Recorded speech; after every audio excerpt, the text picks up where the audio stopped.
मेरे चैनल को सब्सक्राइब करें और बेल आइकॉन को दबाएं ताकि मेरे हर वीडियो की नोटिफिकेशन आप तक पहुंचे और लाइक शेयर करना ना भूलें। हेलो दोस्तों, मैं विपिन कुमार आप सभी का विपिन क्लासेस में स्वागत करता हूं।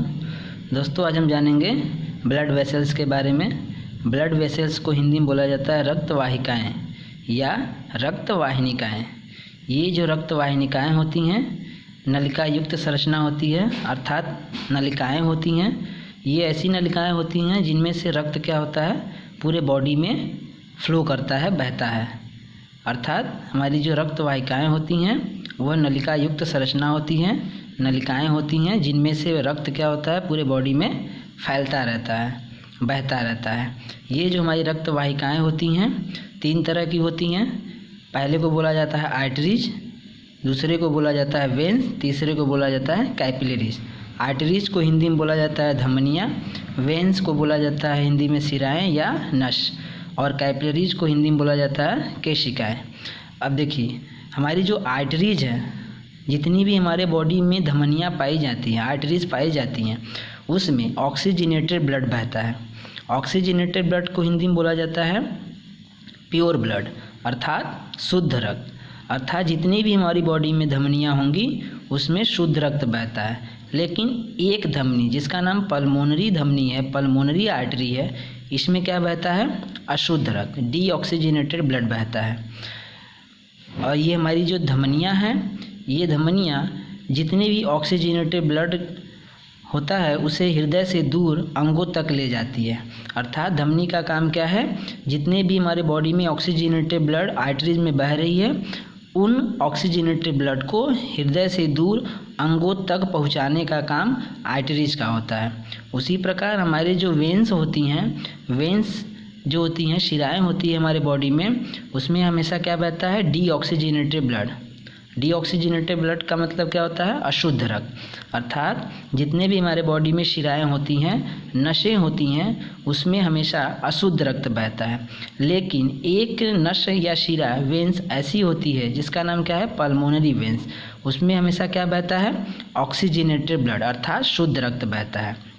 तो इन दोनों में ध्यान दीजिएगा दोस्तों, जितने भी आर्टरीज हैं उसमें ऑक्सीजनेटेड ब्लड बहता है, जितनी भी वेन्स हैं उसमें डीऑक्सीजनेटेड ब्लड बहता है।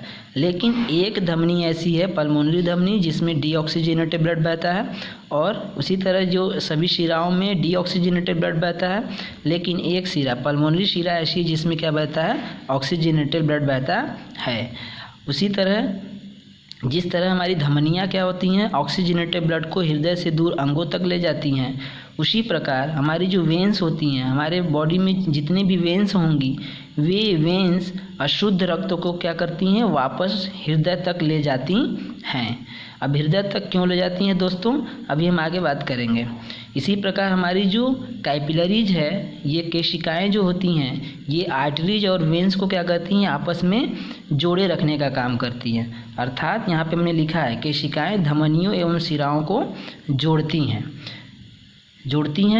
और जो इतनी भी हमारी केशिकाएँ होती हैं उसमें दोनों ब्लड बहते हैं, ऑक्सीजनेटेड ब्लड भी बहता है और डीऑक्सीजनेटेड ब्लड भी बहता है। तो इसमें दो पार्ट्स में ब्लड फ्लो करता है। पहले पार्ट्स में, फर्स्ट पार्ट में ऑक्सीजनेटेड ब्लड फ्लो करेगा, और लास्ट पार्ट जब अंतिम शिरा में, जब कैपिलरीज के अंतिम शिराओं में चलेंगे तो वहाँ पे क्या हो जाएगा, डीऑक्सीजनेटेड ब्लड फ्लो करता है। तो ध्यान दीजिएगा, जो हमारी केशिकाएँ हैं उसमें फर्स्ट पार्ट में ऑक्सीजनेटेड ब्लड फ्लो करेगा, और लास्ट पार्ट में, लास्ट समय में क्या होगा, डीऑक्सीजनेटेड ब्लड फ्लो करेगा। और ये हमारी जो केशिकाएँ हैं वह आर्टरीज और वेन्स को आपस में जोड़े रखने का काम करती है। ये केशिकाएँ हमेशा किसी न किसी अंगों के बीच में पाया जाएगा, अंग के अंदर ही केशिकाएँ क्या होती हैं, विकसित होती हैं। तो ध्यान दीजिएगा, ये केशिकाएँ के 3 मुख्य कैरेक्टर्स, इसमें oxygenated blood and deoxygenated blood दोनों फ्लो करते हैं। ये केशिकाएँ धमनी एवं शिराओं को जोड़ने का काम करती हैं। यही केशिकाएँ किसी अंग के अंदर जाके ये विकसित होती हैं। तो ये जो पल्मोनरी आर्टरी है, ये पल्मोनरी आर्टरी को छोड़ के सभी धमनियों में क्या बहता है, ऑक्सीजनेटेड ब्लड, और इस पल्मोनरी वेन को छोड़कर सभी वेन्स में क्या बहता है, डीऑक्सीजनेटेड ब्लड बहता है। तो ध्यान दीजिएगा दोस्तों, ये जो पल्मोनरी आर्टरी है, इस पल्मोनरी आर्टरी में क्या बह रहा है, डीऑक्सीजनेटेड ब्लड। तो ये जो पल्मोनरी आर्टरी कहाँ से कहाँ तक लगी रहती है, ये पल्मोनरी आर्टरी जो हार्ट है, हृदय के दाएं नीले से राइट वेंट्रिकल से क्या करता है, आईबी का मतलब यहाँ आपने लिखा है दोस्तों इम्प्योर ब्लड।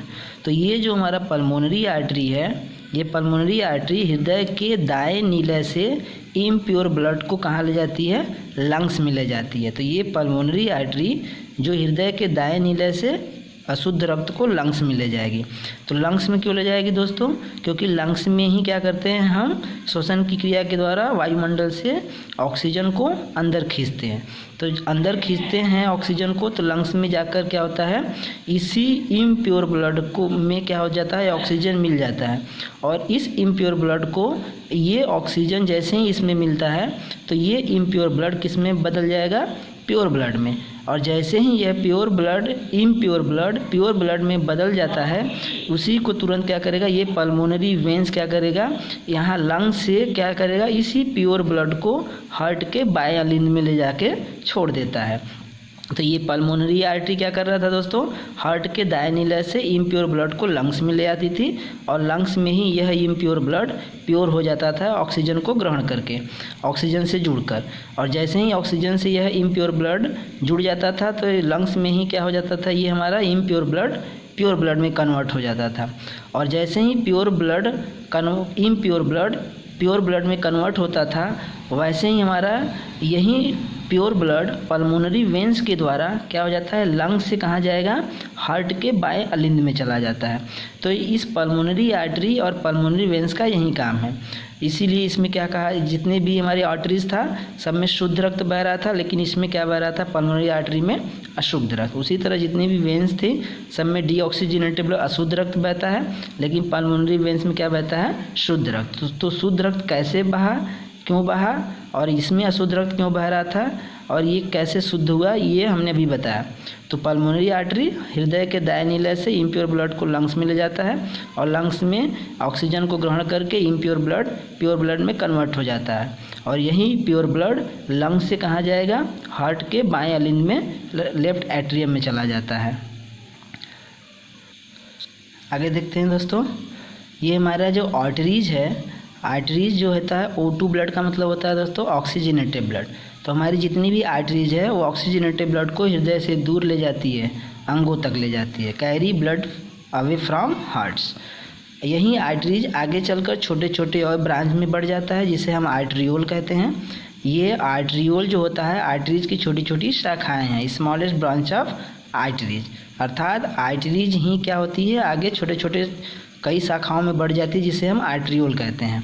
तो इस आर्टरीज में क्या बहेगा, शुद्ध रक्त ऑक्सीजनेटेड ब्लड, फिर इसमें से क्या होगा, ये आर्टरियोल में आएगा। आर्टरियोल से ऑक्सीजनेटेड ब्लड क्या होगा, कैपिलरीज में प्रवेश करेगा और कैपिलरीज के फर्स्ट पार्ट में यही ऑक्सीजनेटेड ब्लड दोस्तों क्या हो रहा है, फ्लो कर रहा है। हमने कहा ना केशिका में ऑक्सीजनेटेड ब्लड और डीऑक्सीजनेटेड ब्लड दोनों फ्लो करता है, फर्स्ट पार्ट में ऑक्सीजनेटेड ब्लड। तो यही आर्टरीज से आर्टरियोल से ही शुद्ध रक्त कहाँ आया, कैपिलरीज में आया।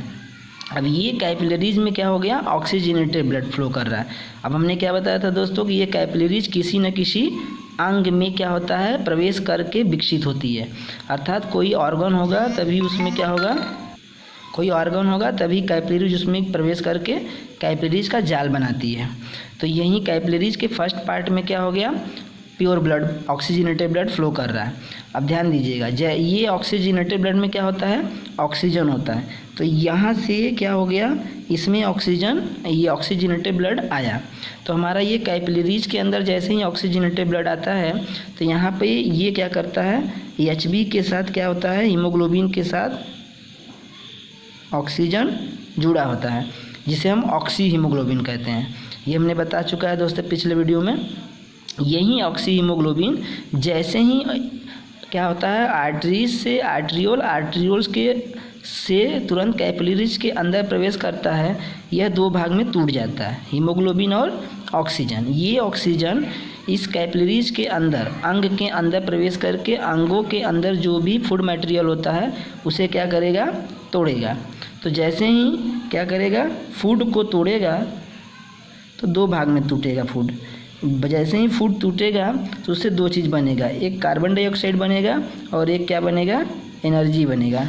तो ये एनर्जी क्या होगा, इस ऊर्जा का प्रयोग ये अंगों को क्या कर लेगा, कार्य करने में ख़त्म कर लेगा। बच गया केवल क्या, कार्बन डाइऑक्साइड। अब ये कार्बन डाइऑक्साइड इस बचे हुए हीमोग्लोबिन के साथ क्या कर लेगा, रिएक्ट कर लेगा, रिएक्शन कर लेगा और क्या बना लेगा, कार्बोक्सी हीमोग्लोबिन।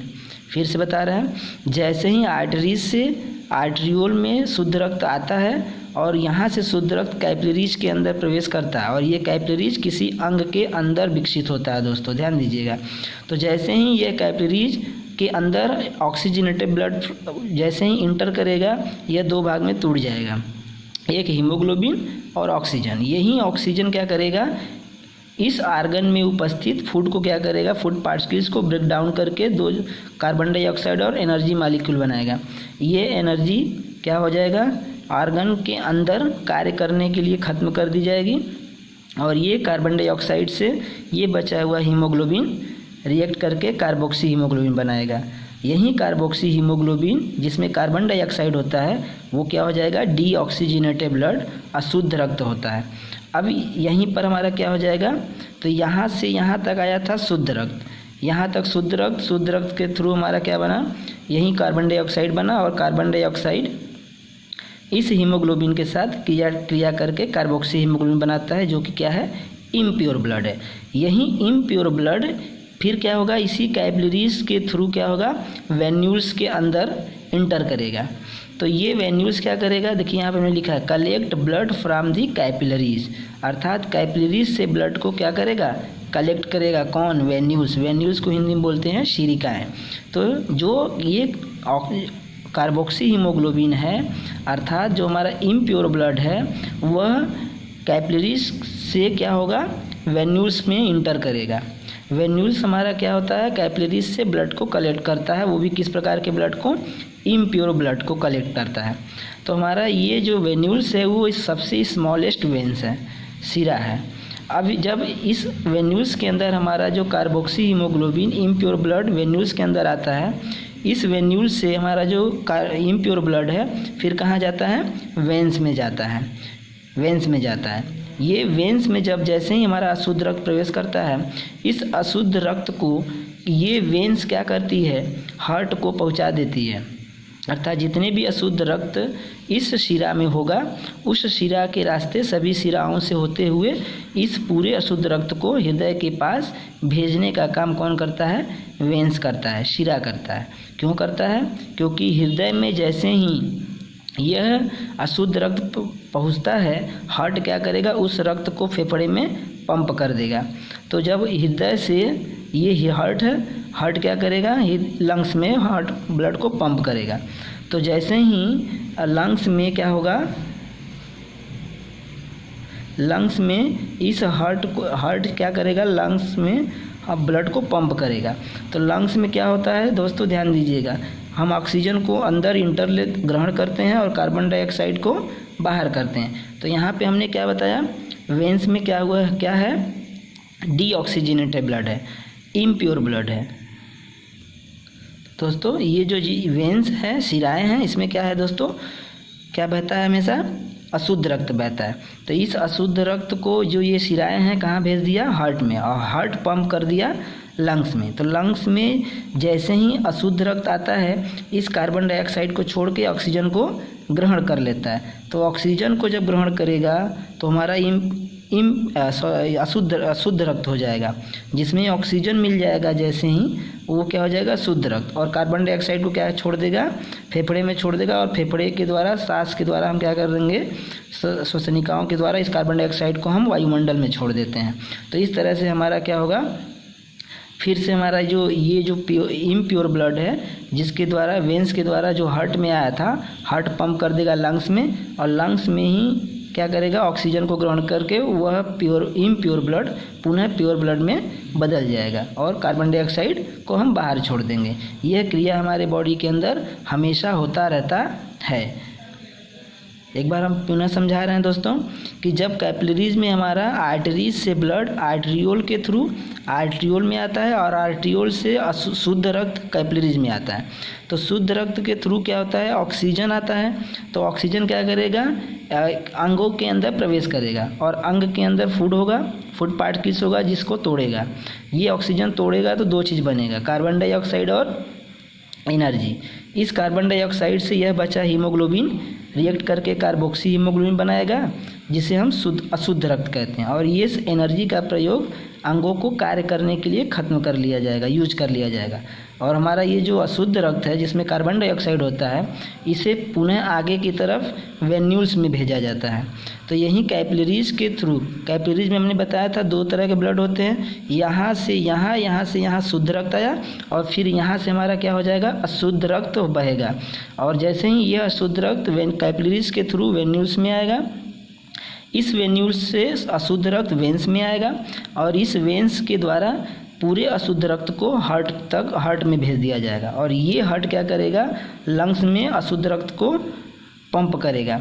और जैसे ही लंग्स में पंप होगा ब्लड, तुरंत कार्बन डाइऑक्साइड को क्या कर देगा, हीमोग्लोबिन छोड़ देगा और कार्बन डाइऑक्साइड बाहर निकल जाएगा और ऑक्सीजन को पुनः Hb क्या कर लेगा, रिएक्ट कर लेगा। तो इस ऑक्सीजन से Hb क्या करेगा, रिएक्शन करके क्या बना लेगा, शुद्ध रक्त बना लेगा, शुद्ध रक्त बना लेगा। और ये कार्बन डाइऑक्साइड क्या होगा, शोषण के द्वारा हम क्या करेंगे, कार्बन डाइऑक्साइड को बाहर छोड़ देते हैं, फिर यह शुद्ध रक्त हो गया।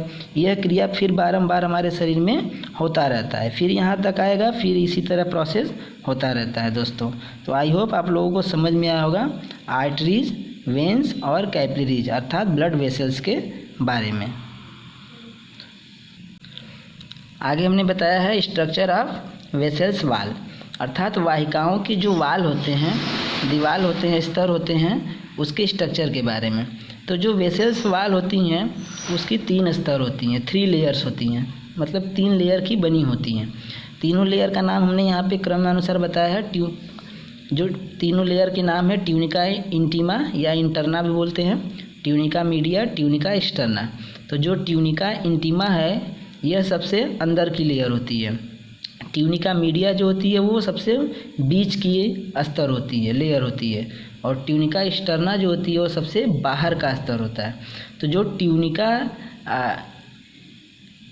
इंटीमा अर्थात इनर लेयर है वह इंडोथेलियम का बना होता है। जो मिडिल लेयर ट्यूनिका मीडिया है वह smooth muscles and elastic fibre का बना होता है। और ट्यूनिका एक्सटर्ना आउटर जिसको बोलते हैं लेयर, सबसे बाहरी स्तर जो होता है वह कनेक्टिव टिश्यू और इलास्टिक फाइबर का बना होता है। यहाँ पे हमने एक स्ट्रक्चर ड्रा किया है एक ब्लड वेसल्स का। ये जो हमारी एक रक्त नलिका है जिसके अंदर से रक्त क्या होता है, फ्लो करता है। हमने एक स्ट्रक्चर बनाया है। तो ये सबसे जो रेड कलर का हमने ड्रा किया है दोस्तों, ये सबसे बाहरी स्तर है। इस सबसे बाहरी स्तर को क्या बोला जाता है, ट्यूनिका एक्सटर्ना। फिर इसके बाद ये जो स्पेस खाली वाला स्थान दिख रहा है, दूसरी लाइन जो दिख रही है, ये हमारा क्या है, मध्य स्तर है जिसको हम बोलते हैं ट्यूनिका मीडिया। और सबसे अंदर वाली जो लेयर है, ये तीसरी लेयर जो है, इसको हम लोग बोलते हैं ट्यूनिका इंटीमा। सबसे आंतरिक लेयर होती है, अंदर की लेयर होती है। और लास्ट में जो ये होल दिख रहा है, छिद्र दिख रहा है, इसको हम लोग क्या बोलते हैं, ल्यूमेन। इसी ल्यूमेन के अंदर से ही रक्त क्या होता है, फ्लो करता है। तो ये तो हमने ऐसे दिखाया, यहाँ पे हमने अलग से भी दिखाया है। देखिए ये बीच वाली लेयर हो गई, ये सबसे ऊपर वाली लेयर हो गई, ये सबसे अंदर वाली लेयर हो गई। तो सबसे ऊपर वाली लेयर को क्या बोलते हैं, ट्यूनिका एक्सटर्ना। तो इधर से भी सबसे ऊपर वाली लेयर क्या है, ट्यूनिका एक्सटर्ना। इधर भी सबसे ऊपर वाली लेयर को क्या बोलते हैं, ट्यूनिका एक्सटर्ना। फिर ये जो बीच वाली रेड कलर से हमने मोटे रंग से एडिंग किया है, ये हमारा क्या है, ट्यूनिका मीडिया। यहाँ पे ये डॉट लेग स्ट्रक्चर है, ये बीच वाली लाइन भी ट्यूनिका मीडिया। तो ये ट्यूनिका मीडिया, ट्यूनिका मीडिया। ये सबसे अंदर वाला लाइन जो लेयर है, यहाँ पर भी ये अंदर वाली लेयर है, इसको हम लोग क्या बोलते हैं, ट्यूनिका इंटरना। और इन के बीच में एक छिद्रनुमा होल होता है जो इस पार से इस पार तक होता है, जिसे हम लोग बोलते हैं ल्यूमेन। अर्थात जो ब्लड वेसल्स का द्वार होता है जिसमें से ब्लड फ्लो करता है, उसके मुख को क्या बोला जाता है, ल्यूमेन। जैसे मान लीजिए यह एक रक्त की नली है जिसके अंदर अंदर क्या बहता है, रक्त बहता है। तो इस रक्त की नली के मुख द्वार को क्या बोलते हैं, ल्यूमेन कहते हैं। तो दोस्तों ध्यान दीजिएगा, कोई भी ब्लड वेसल्स हो, उस ब्लड वेसल्स का जो वाल होता है वो 3 लेयर्स का बना होता है। फर्स्ट जो सबसे बाहर का लेयर होता है, आउटर लेयर को ट्यूनिका एक्सटर्ना कहते हैं, मध्य लेयर मिडिल लेयर को ट्यूनिका मीडिया कहते हैं, और इनर लेयर को ट्यूनिका इंटरना कहते हैं। तो जो इनर लेयर होता है वो इंडोथेलियम का बना होता है, middle layer smooth muscles and elastic fibre का बना होता है, और जो आउटर लेयर होता है वो कनेक्टिव टिश्यू और इलास्टिक फाइबर का बना होता है। तो दोस्तों ये ज़रूर आप ध्यान दीजिएगा, किस स्ट्रक्चर को ल्यूमेन कहा जाता है और जो ब्लड वेसल्स है उसके कितने लेयर हैं, 3 लेयर्स हैं, tunica interna, tunica media and tunica interna. तो आई होप आप लोगों को ये सारी बातें समझ में आई होगी। Thank you.